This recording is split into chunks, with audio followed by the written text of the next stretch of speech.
Hello dear students, आज हम next chapter start कर रहे हैं, coal and petroleum.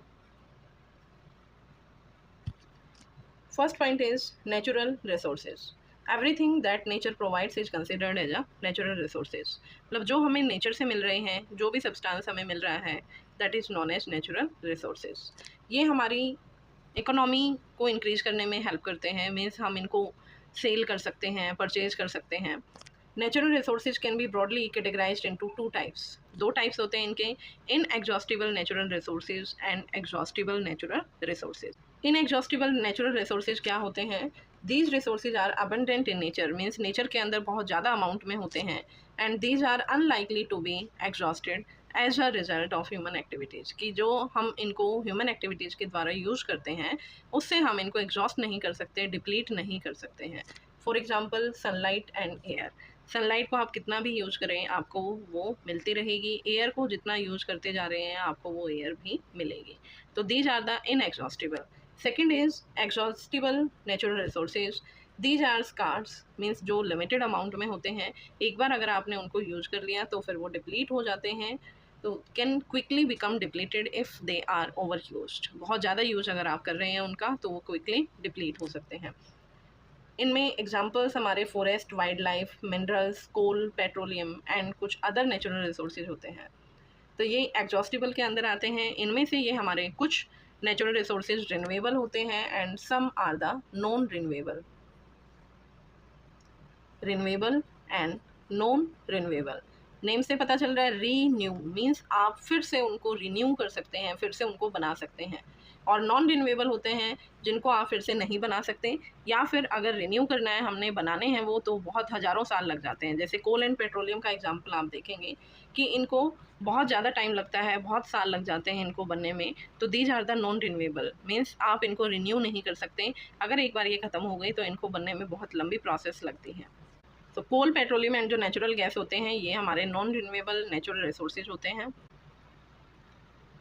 Millions of years ago fossil fuels were produced from the dead remains of life species. कि जो हमारे फॉसिल फ्यूल्स होते हैं, फॉसिल्स मीन्स जिनको हम ईंधन के रूप में यूज कर सकते हैं, तो ये जो फॉसिल फ्यूल्स होते हैं इनको बनाने के लिए डेड जो रिमेन्स होते हैं लिविंग स्पीसीज के, आइदर द प्लांट्स और द एनिमल्स, उनसे ये बन सकते हैं। तो फॉसिल फ्यूल्स हमारे फाइनाइट रिसोर्सेज होते हैं that can not be replenish, फिर से हम इनको बना नहीं सकते। इनमें से फर्स्ट जो हम फॉसिल फ्यूल करेंगे that is coal. Coal is what? It is a black substance that is hard as stone. Stone की तरह हार्ड होता है। It is use to prepare food. It was once utilised in railway engines to generate steam to power them. Railway engines में भी इसको steam produce करने के लिए, जिससे पावर मिलती है, जिससे हमारे इंजन्स चलते हैं, उनमें यूज किए जाते हैं। It is also utilise to generate electricity in thermal power plants में। इलेक्ट्रिसिटी जनरेट करने के लिए ये हमें एनर्जी देते हैं, तो उस एनर्जी को हम यूज कर सकते हैं थर्मल पावर प्लांट्स में, रेलवे इंजन्स में या फूड फॉर्मेशन में। Coal is also employed as a source of energy in a variety of sectors. बहुत अलग अलग जगह पर हम इनको यूज कर सकते हैं। Dead plants were slowly transform to coal under intense pressure and high temperature. ये कोल जो प्रिपेयर होता है that is from the dead plants, ये आपको ध्यान रखना है। डेड प्लांट्स जब एक जगह पर इकट्ठे होते रहते हैं और वो अर्थ के अंदर मिक्स होते रहते हैं, जब बहुत ज़्यादा टेम्परेचर एंड प्रेशर अप्लाई होता है, मीन्स अर्थ के अंदर जब ये चले जाते हैं, तो वहाँ से हमें कोल मिलता है। Carbonisation is a lengthy process of converting dead plants into the coal. जिस प्रोसेस से हमें कोल मिलता है that process is known as carbonisation, that is the formation of carbon. क्योंकि इसके अंदर कार्बन की अमाउंट बहुत ज़्यादा होती है, इसीलिए हम इसको कार्बोनाइजेशन प्रोसेस बोलते हैं। Coal is classified as a fossil fuel since it was created from leftover of the plants. Fossil fuels क्या होते हैं? जो फॉसिल से मिलके बने हैं, मीन्स जो डेड प्लांट्स एंड एनिमल्स होते हैं उनसे मिलकर वो बने हुए हैं, तो इसलिए हम कोल को भी एक फॉसिल फ्यूल का नेम देते हैं। When coal is burnt in the presence of air, it burn and produce primarily carbon dioxide gas, क्योंकि ये कार्बन का ही बना हुआ होता है, इसके अंदर कार्बन है। एंड जब ऑक्सीजन की प्रेजेंस में, क्योंकि एयर के अंदर ऑक्सीजन होती है, तो ऑक्सीजन की प्रेजेंस में जब ये हीट करेगा then it will become CO2, carbon dioxide. In industry coal is process to produce useful products such as coal, coal tar and coal gas. जब हम अर्थ से कोई भी मटेरियल निकालते हैं तो वहाँ से हमें कोई सिंगल चीज़ नहीं मिलती। तो सिमिलरली कोल को जब हम निकालते हैं तो कोल को निकालने की जो प्रोसेस होती है इंडस्ट्रीज में, हम इसको लेके जाते हैं, क्रश करते हैं, तो वहाँ से हमारे पास 3 टाइप के मटेरियल्स इसमें से निकलते हैं। वन इज़ कोक जो सॉलिड होता है, देन लिक्विड मिलता है हमें coal tar, and third one is the coal gas. तो जो हमारा कोक है it is use to make iron and other metals, metals को बनाने में हेल्प करता है ये। मेटल्स की मेटलर्जिकल प्रोसेस होती है, तो उनमें हम क्या करते हैं, जैसे ये मेटल है, मेटल के साथ हम कार्बन को ऐड करते हैं। अब मेटल हमारी जब अर्थ से हम निकालते हैं मेटल्स को, तो वहाँ पर वो कंपाउंड्स की फॉर्म में होती है। मेटल जब ऑक्सीजन के साथ कंबाइन करते हैं तो उसे हम मेटल ऑक्साइड बोलते हैं। अब यहाँ से हमने इस ऑक्सीजन को और मेटल को अलग अलग करना है, तो उसके लिए हम कार्बन को यूज करते हैं, कोक, दिस इज़ कोक। तो कार्बन को जब हम यूज करेंगे, ये क्या करेगा, मेटल में से मेटल को अलग निकाल देगा और उसमें जो उसका ऑक्साइड है उसको बाहर निकाल देता है।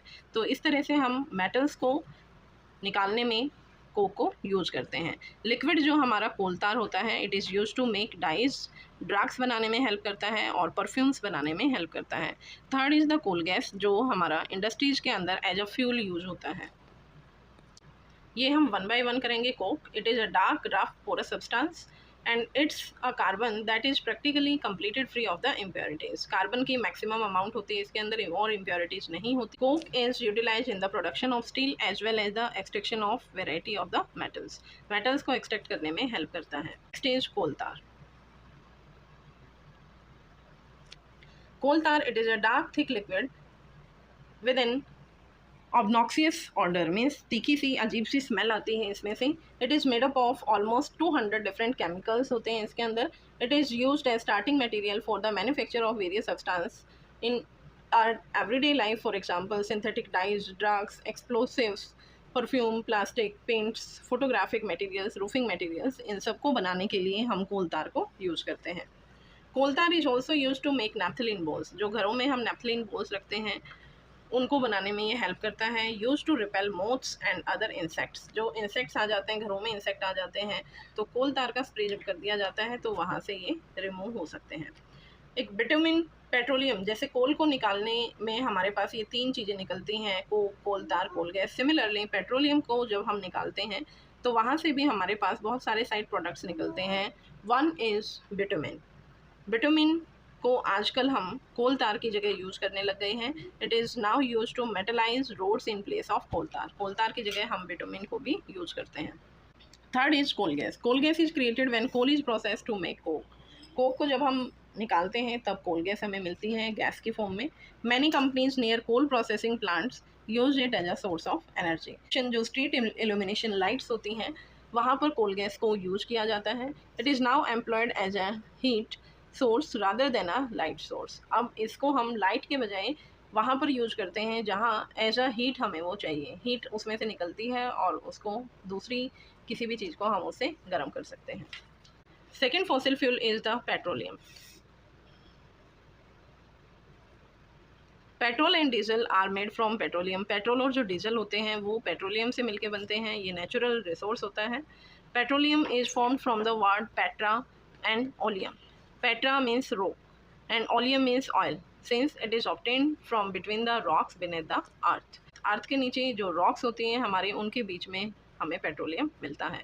और पेट्रोलियम को मेनली जो सी शोर्स होते हैं, सीज के अंदर से भी निकाला जाता है। पेट्रोल कैसे बनता है? When the organisms perish they remain sank to the sea floor. जो सी फ्लोर्स होते हैं वहाँ पर जो ऑर्गेनिजम्स हैं, डेड ऑर्गेनिजम्स हो जाते हैं, वो सेटल डाउन होते रहते हैं, सेंक होते रहते हैं, and were converted in the layers of sand and clay, और उनके ऊपर लेयर्स डिपॉजिट होती चली जाती हैं।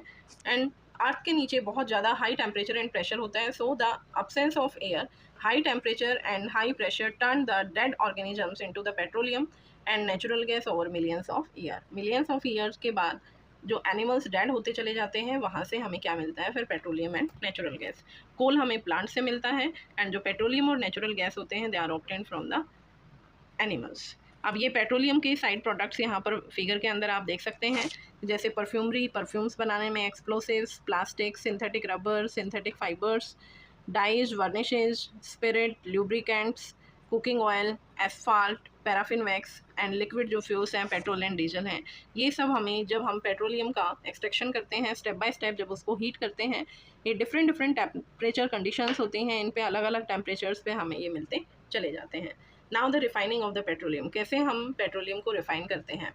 Petroleum is a thick viscous liquid with a dark colour, it has a pleasant odour, made up of variety of ingredients such as petroleum oil, gasoline, diesel, lubricating oil, paraffin wax. तो ये बहुत सारे हमारे side products इसमें से मिलते हैं। Petroleum की जब हम रिफाइनिंग करते हैं, it is the process of separating the various constituents और the fractions of the petroleum. Petroleum को जो अलग अलग प्रोसेस से हम निकालते हैं, तो that process is known as the refining. It takes place in a petroleum refinery. Petroleum refineries होती हैं पेट्रोल को निकालने के लिए। तो नीचे जो टेबल दी गई है उसमें पेट्रोलियम के कॉन्स्टिट्यूएंट्स हैं एंड प्लस उनके एप्लीकेशंस हैं, कहाँ कहाँ हम उनको यूज करते हैं। First is LPG, liquefied petroleum gas. तो लिक्विफाइड LPG जो हमारे घरों में सिलेंडर्स के अंदर होती है, किचन में हम यूज़ करते हैं, तो it is used as a fuel for home and the industry. Petrol second, तो पेट्रोल को हम एज अ फ्यूल यूज़ करते हैं, हमारे व्हीकल्स के अंदर हम यूज़ करते हैं, as a solvent dry cleaning में यूज़ करते हैं। Third is kerosene.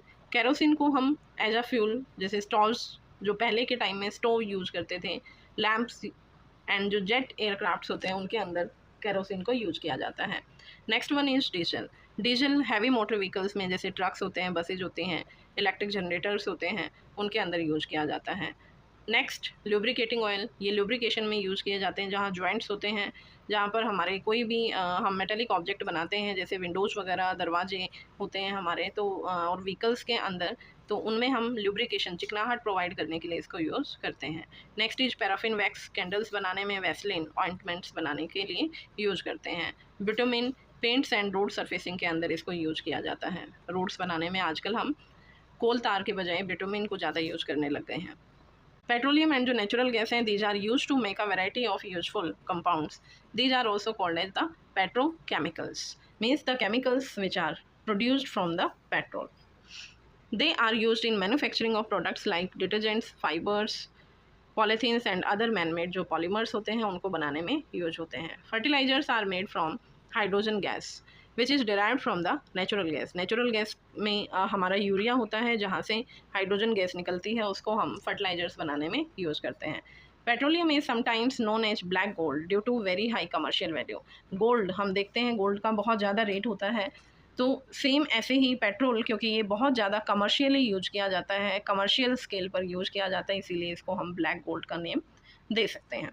Next is natural gas, compressed natural gas, जैसे CNG, आजकल CNG के बहुत सारे व्हीकल्स आ गए हैं, CNG डलती है उनमें, तो this is a natural gas, compressed natural gas. It is very essential fuel since it is easy to transfer through pipes and can be compressed and stored under the high pressure.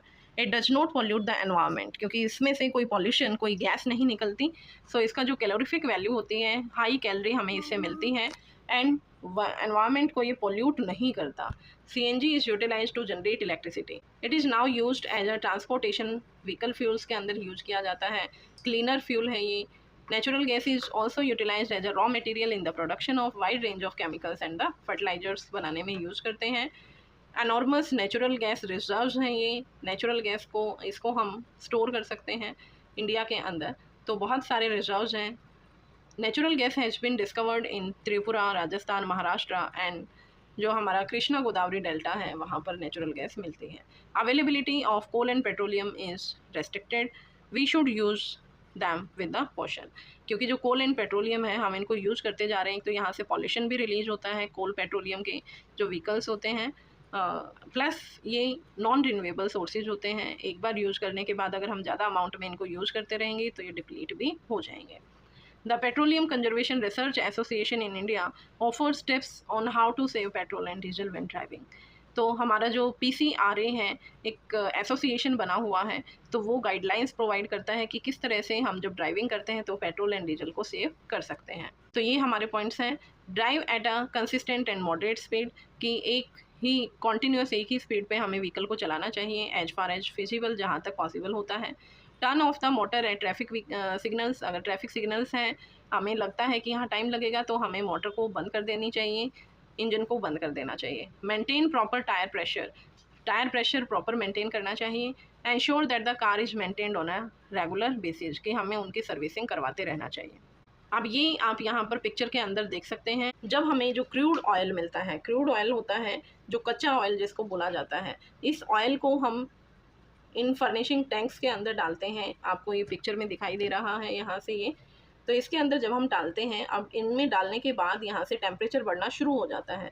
On the basis of temperature, जितना ज़्यादा temperature बढ़ता चला जाएगा, हमें जो products मिलते हैं, अलग अलग प्रोडक्ट उनमें से मिलने शुरू हो जाते हैं। जैसे पहले लोअर टेम्परेचर पर जब इसको गर्म किया जाता है तो जो प्रोडक्ट हमें मिलेंगे उनको हम सेपरेट करते चले जाते हैं। धीरे धीरे करके हम 1 बाय 1 इनको सेपरेट कर सकते हैं। तो ये आप देख सकते हैं यहाँ ऊपर से नीचे देखिए। फर्स्ट है 20 डिग्री सेल्सियस पर जब हम इस क्रूड ऑयल को हीट करते हैं तो वहाँ से हमें मिलता है लिक्विफाइड पेट्रोलियम गैस। और वहाँ पर ये क्योंकि गैसेस की फॉर्म में है, गैसेस की फॉर्म में होने का मतलब क्या है कि जो कार्बन्स हैं वो बहुत कम एक दूसरे के साथ कनेक्टेड हैं, सेपरेट। हम सॉलिड, लिक्विड एंड गैसेज में डिफरेंस करते हैं कि जो सॉलिड होते हैं उनमें पार्टिकल्स बिल्कुल क्लोजली पैक्ड होते हैं एक दूसरे के साथ, इस तरह से कोई स्पेस नहीं होता क्योंकि उनमें फोर्सेज बहुत ज़्यादा होते हैं। लिक्विड्स के अंदर ये पार्टिकल्स थोड़ा दूर दूर होना शुरू हो जाते हैं और गैसेज में जितना स्पेस इनको मिलता है उतना ही एक दूसरे से दूर हो जाते हैं। तो यहाँ C1 to C4 मॉलिक्यूल्स, मतलब कार्बन के 1 से 4 मॉलिक्यूल्स एक साथ होते हैं और क्योंकि टेम्परेचर लो होता है, लो टेम्परेचर पर ये एक्सट्रैक्ट हो जाते हैं, तो ये this is liquefied petroleum gas. Next is at the 70 degree Celsius. 70 degree Celsius पर कुछ हमें ये केमिकल्स मिलते हैं। 120 डिग्री सेल्सियस पर हमें गैसोलीन मिलता है। 170 डिग्री सेल्सियस पर जेट फ्यूल मिलता है, जो जेट्स के अंदर हम फ्यूल डालते हैं। 273 डिग्री सेल्सियस पर हमें ट्रेन फ्यूल मिलता है, जो ट्रेन्स के अंदर डीजल ऑयल डाला जाता है। एंड देन फर्दर उसको जब 270 डिग्री से फर्दर हीट करते हैं तो हमें लुब्रिकेटिंग ऑयल मिलता है, जो वैक्सेज पॉलिशिंग में यूज़ होता है। 600 डिग्री सेल्सियस पर हमें शिप्स के अंदर, फैक्ट्रीज के अंदर जो फ्यूल ऑयल यूज़ किया जाता है वो मिलता है। और मोर देन 600 डिग्री सेल्सियस पर जो रोड्स में एज अ रेजिड्यू हम वहाँ पर बनाने के लिए यूज करते हैं वो हमें मिलता है। तो ये हमारे साइड प्रोडक्ट्स होते हैं एट द डिफरेंट टेम्परेचर्स। ये आप देख सकते हैं यहाँ पर कि इस तरह से एक फर्नेस होता है, इसमें क्रूड ऑयल पेट्रोलियम डाला जाता है जो हम सी के अंदर से निकालते हैं, जहाँ पर सी के एरियाज में जहाँ जहाँ पेट्रोल मिलने की पॉसिबिलिटी होती है वहाँ से निकाल कर फिर इसको इस फर्नेस के अंदर डाला जाता है और इनको हीट किया जाता है। डिफरेंट टेम्परेचर्स पर हमें ये अलग अलग प्रोडक्ट्स मिलते हैं। So this was all about our coal and petroleum. I hope आप सबको ये समझ आया होगा। अगर आपको कोई भी डाउट है तो आप मुझे मैसेज कर सकते हो, कमेंट कर सकते हो, आई विल बी देयर। और आप अपने फ्रेंड्स के साथ इसे शेयर करते रहिए, लाइक करते रहिए और सब्सक्राइब कीजिए ताकि हम ज़्यादा से ज़्यादा मोटिवेशन के साथ आगे मैं आपके लिए ये वीडियोज़ लेके आऊँ। Thank you, bye bye.